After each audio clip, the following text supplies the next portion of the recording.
तो ये देखिए कि लड़कियों के लिए कितनी शानदार जो है देश की तरफ से सौगात है।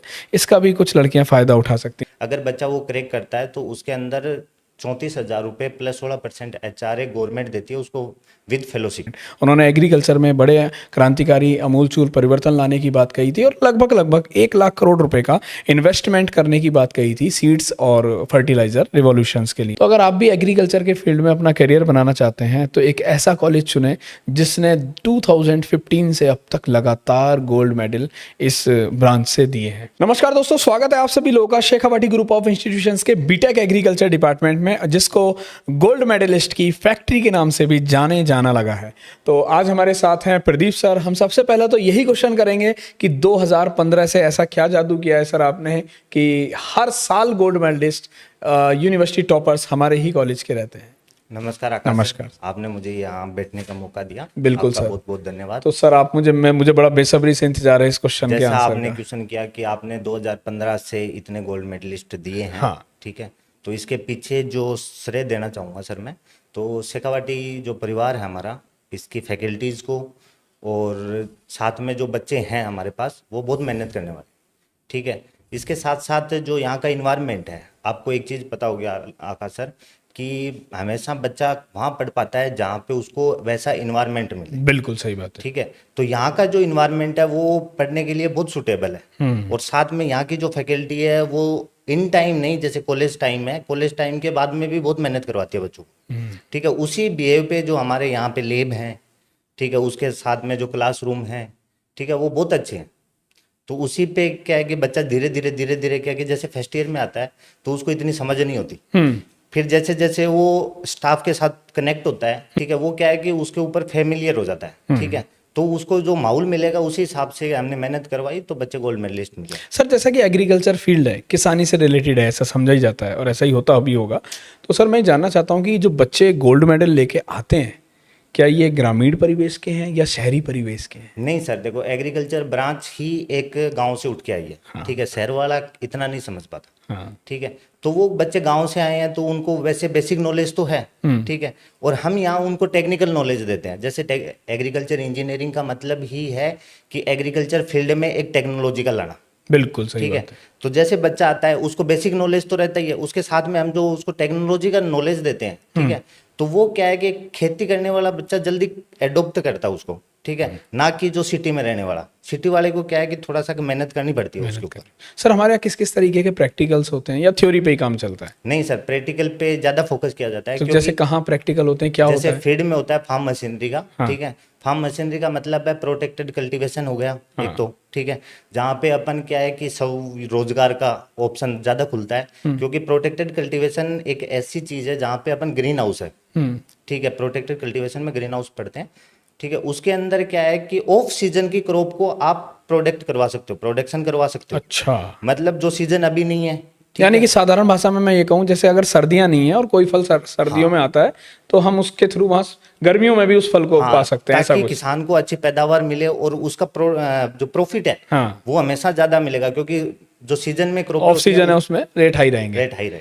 ओके, तो सर इसमें क्या किस किस तरह की रिसर्च वगैरह होती है, आने वाले स्कोप क्या है इसके बारे में भी थोड़ा चर्चा करें सर। की अगर बात करो तो सर देखो, एग्रीकल्चर इंजीनियरिंग एक स्कोप से भरी हुई ब्रांच, ठीक है, क्योंकि इसके अंदर अगर अपन गवर्नमेंट की बात करें तो बैंक में निकलती है, ठीक है, पीओ की वैकेंसी निकलती है, साथ में जूनियर इंजीनियर की निकलती है, जेईएन की, उसके साथ में आईएन की वैकेंसी भी निकलती है, ठीक है। उसके साथ साथ में जो प्राइवेट सेक्टर है, ठीक है, जैसे फार्म मशीनरी का सेक्टर हो गया, डेयरी का सेक्टर हो गया, ठीक है, जहाँ पे अपने जैसे बीज का हो गया, ठीक, सीड इंडस्ट्री, उनमें अपने प्राइवेट सेक्टर भी है, साथ में फर्टिलाइजर्स वगैरह में भी रहता है। हाँ, कुछ हिस्सा रहता है अपना, कुछ हिस्सा। हाँ, तो मेनली फर्टिलाइजर्स में फिर कौन लोग जाते हैं? BSc agriculture. हाँ, अपना क्या होगी, टेक्नोलॉजी से रिलेटेड रह गए ना, तो इसमें जो नई नई टेक्नोलॉजी इरिगेशन में आ रही है, जैसे अच्छा। स्टार्ट में अपन डायरेक्ट फ्लो करते थे पानी का, आजकल क्या है यानी कि हमारा मेनली क्रॉप पे रहता है या सीड्स पे रहता है, यील्ड पे रहता है, क्या हमारा सब पे है सर? सब पर है, थोड़ा थोड़ा। थोड़ा यानी कि हर एक फील्ड के अंदर हमारे इस एग्रीकल्चर के जो स्कोप है वो देखे जा सकते हैं। सर अंत में मैं एक बात और पूछना चाहूँगा कि क्या इस बीटेक एग्रीकल्चर में आने के लिए कोई स्पेसिफिक एग्जाम है या फिर डायरेक्ट एंट्री होती नहीं, है? डायरेक्ट एंट्री है सर। बस बच्चे के पास 12th एग्रीकल्चर से होनी चाहिए, या फिर बायोलॉजी से होनी चाहिए, या मैथ से होनी चाहिए। अच्छा, यानी कि 12th अगर आप पीसीबी या पीसीएम या एग्रीकल्चर से हैं तो आप बीटेक एग्रीकल्चर में आ सकते हैं। कि सर एक जेट के एग्जाम के बारे में भी मैंने सुना है, उसके बारे में क्या हाँ, बोलेंगे? जेट का एग्जाम 12th बाद लगता है सर, पर वो खाली बीएससी एग्रीकल्चर बीएससी एग्रीकल्चर के लिए है, अपने यहाँ पे डायरेक्ट एंट्री है। अच्छा, डायरेक्ट एंट्री है। तो अगर आप भी एग्रीकल्चर के फील्ड में अपना करियर बनाना चाहते हैं तो एक ऐसा कॉलेज चुनें जिसने 2015 से अब तक लगातार गोल्ड मेडल इस ब्रांच से दिए हैं।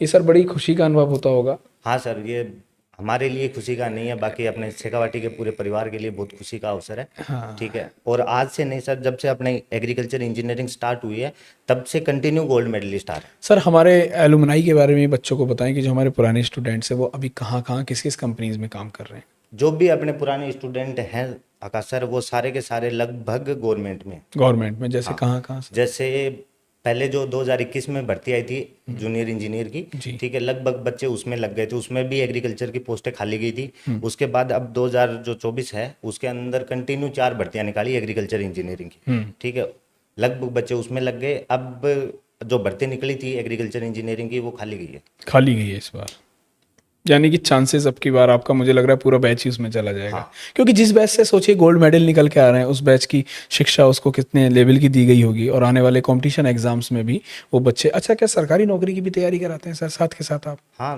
सर क्या चलता है उसका सिनेरियो बताएं। सरकारी नौकरी की ये सर अपने जैसे 12 बजे तक क्लासें लगती हैं, ठीक है। उसके बाद में जो 2 बजे तक हम क्लासों को करते हैं, उसके बीच में हम सरकारी जॉब की ही तैयारी करवाते हैं बच्चों को। हाँ। क्योंकि और उसके साथ में हम रिसर्च की भी तैयारी करवाते हैं, क्योंकि जो बीटेक करने के बाद में एग्जाम लगता है आईआईटी का गेट का, ठीक है। जब बच्चा गेट क्रैक कर लेता है, वैसे एग्रीकल्चर की कट ऑफ इतनी हाई नहीं जाती, तो क्रैक करने के बाद में क्या है कि उसको गवर्नमेंट देती है 12,400 रुपये स्टाइफन हर मंथ।